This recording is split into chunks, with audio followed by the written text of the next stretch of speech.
The first one is, Margaret Doyle. I'm sorry, Margaret. You're up. Thank you. It is really good to be back at Fisher Poets again. And my first time to Fisher Poets, I think, was in 2006, and John Van Amerongen, the editor of Pacific Fisherman, encouraged me, invited me to come down for that. And I've come down almost every year since, and it's always been a really wonderful, hospitable experience. People that love the ocean, love fishing, and love poetry. And so I now live in Indianola, which is part of the Port Madison Indian Reservation on the west side of Puget Sound, on the Kitsap Peninsula. And 10 years ago or so, I published my novel about the fishing life in Kodiak, Alaska, where I lived before that. And this is available at the Gear Shack, and I think it's also available at the Godfathers. And then last year, I published a booklet of the Fisherman's Quilt, the chapters in haiku. So anyway, back to Astoria. I have written several poems just about the Fisher Poets' experience in Astoria. So the first one is Navigating Astoria. I know how to navigate the streets of Astoria. I know that the wood-planked dock to Pier 39 will hold my car, but I'm glad my car is not a Hummer.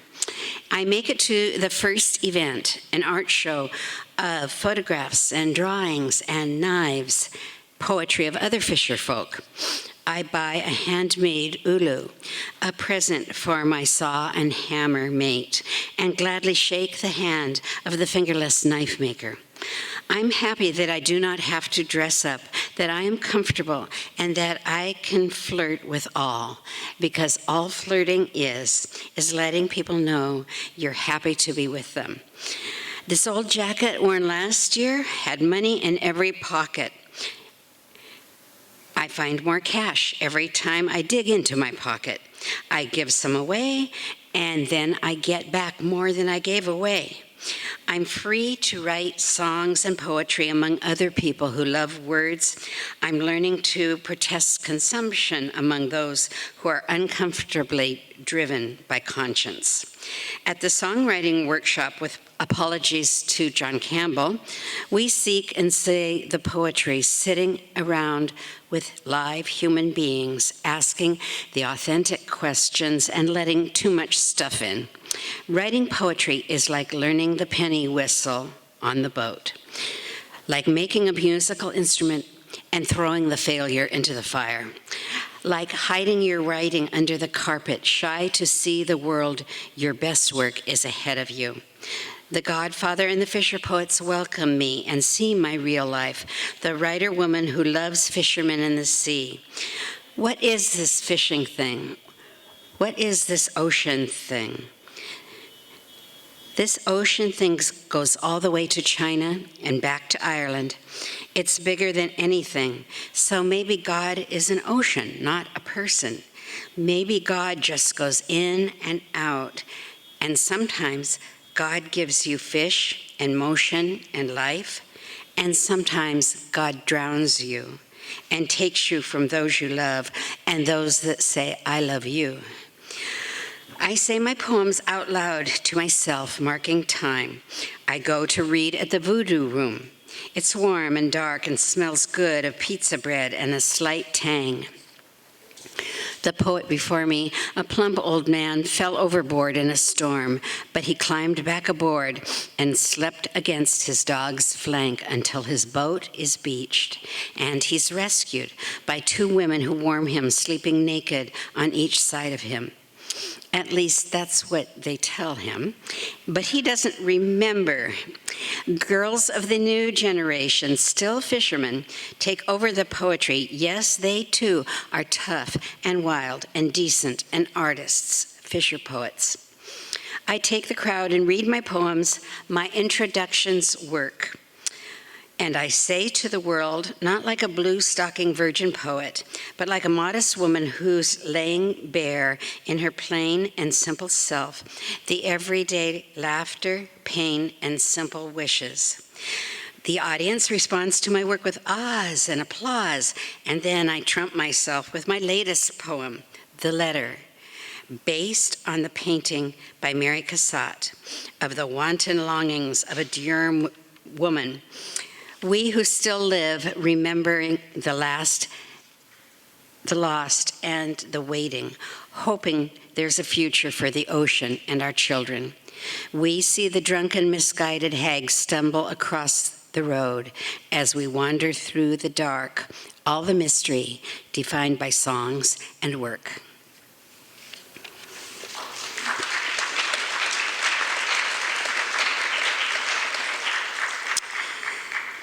So in 2013, when I was on my way to Fisher Poets and taking a ferry across the Sound, I read in the paper that children were discovered at a crash site hours after their mother died. This is out of Nacelle.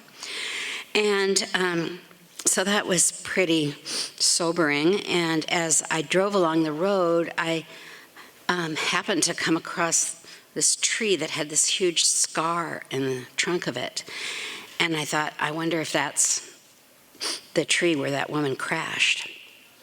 When I got to Astoria, I saw in the paper, the Daily Astorian, commute morphs into rescue. And it told the story of the two fishermen who came across this crash site. And after they found the mother dead in the vehicle, they saw these two little girls huddling together in the woods and brought them to the hospital in Astoria. And thankfully, they lived. That inspired a poem about them called The Knives in the Woods. Cold and afraid, Mama doesn't answer. She was lonely, even though she had us. She wanted Daddy. My little sister needs help. I hug her. It's all I can do. She hugs me back. Mama was crying and driving. She couldn't wait at home. We drove a long time in the dark. We could tell she was excited. And she said we'd see Daddy soon. Big, comfy Daddy. We got excited too. But we were awfully tired and kind of hungry. Then Mama yelled, "Oh no!" And the car went skidding and sliding on the road and hit a tree before we stopped. Mama was so quiet, and Sister was crying. I was so cold.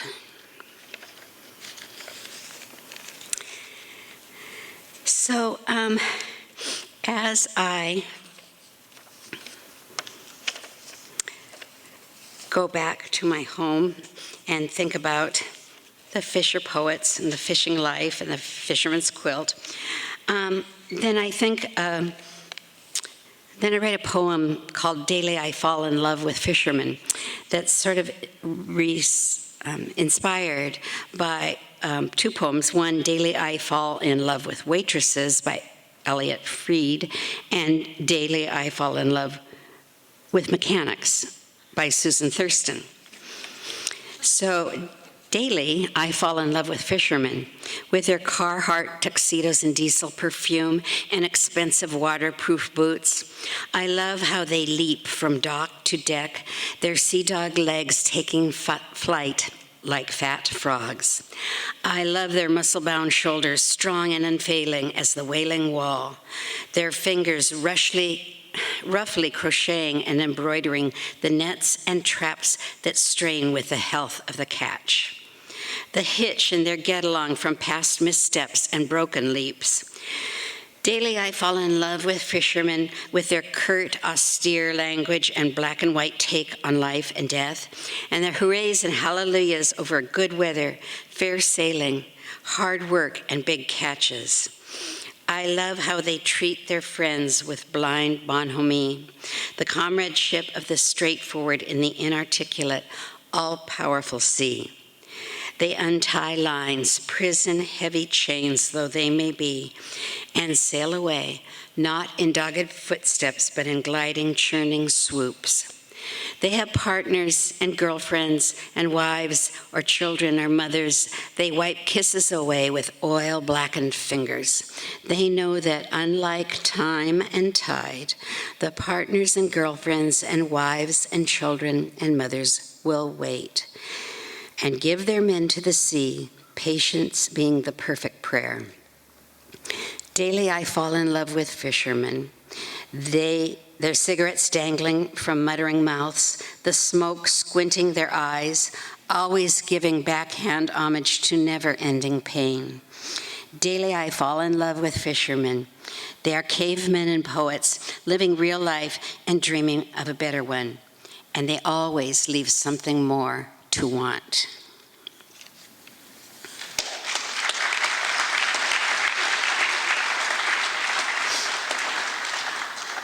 Then I think it was the first time I was at Fisher Poets, I was struck by a poet, a speaker, who spoke of the melancholy he felt when he returned to port. And as a fisherman's wife who had spent years waiting eagerly for the fisherman to return to port, it struck me. But from that, I wrote, "When I see land. I feel sad when I see land. The sea is a jealous mistress. Her revenge is boundless. Did you ignorantly slight her? She will swallow you up and spit you out lifeless. Perhaps you thought your days with her were over? Nightmares await you. Your son dies senselessly. The car crashes on ice. But always, whenever you return to land, when earth and mountains rise to greet you, you feel that sad, sad heaviness. Oh, do I have to go there again? Do I have to explain myself to people? Do I have to walk on rocks? Do I have to give others my money? Women, children cling to me, unlike my beautiful sea that slips through my grasp, be it tight or loose. The sea is the only woman who never asks me for money. All she wants is my life."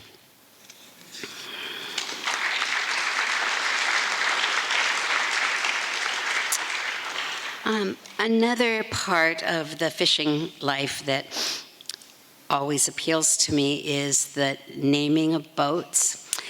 And so this poem is after that phenomenon about naming our boats. The Mighty Pride.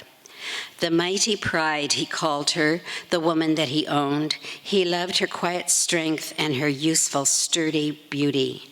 He loved the modesty of her gaze, the care she took as she went about her ways.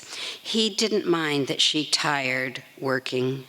Her tender strength was enough to bear him home and out again to sea, to the wild, wide fields of painful beauty and deepest danger that defined his life. She loved the edge of his courage, the recklessness that said, "I'll try," and the wisdom that said, "I will give her what she needs." No frills, no doubts, hard love, staunch beauty, moving through unyielding seas, but through strength and stubbornness, coming back again and again.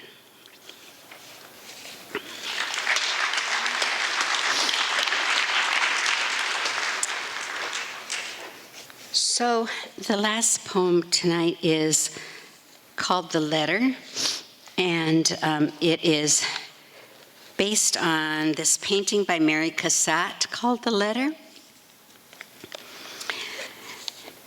And again, it's from the point of view of the fisherman's wife. "I make tea, I write letters, I am dainty with my paisley dress and floral wallpaper.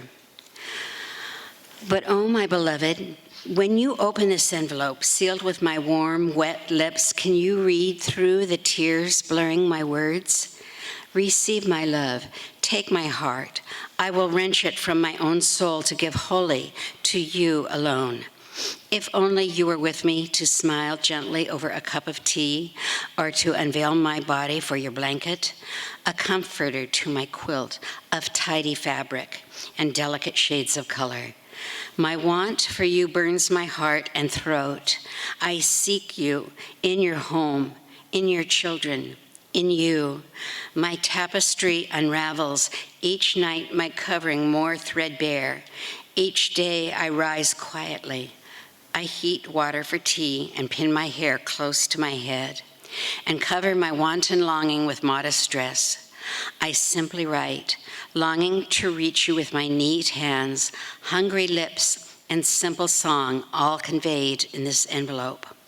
How I envy this letter that you will open, you will remove from the envelope, you will grasp in both hands, or perhaps lay upon a broad table before devouring with your eyes my whole heart and desire for you. Receive my letter. Awaiting your reply, I drink tea. Thanks very much.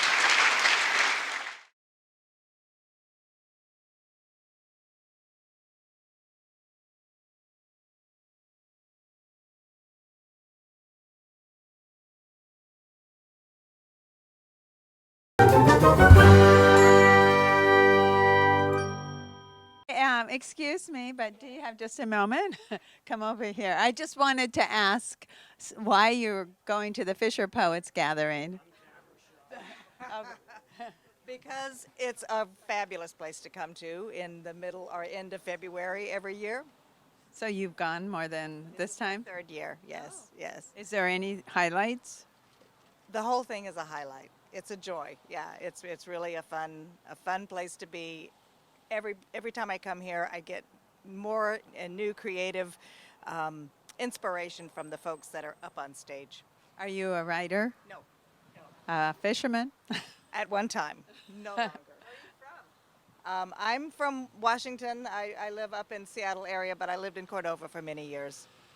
Okay, well, thanks for your time. You're welcome. Enjoy.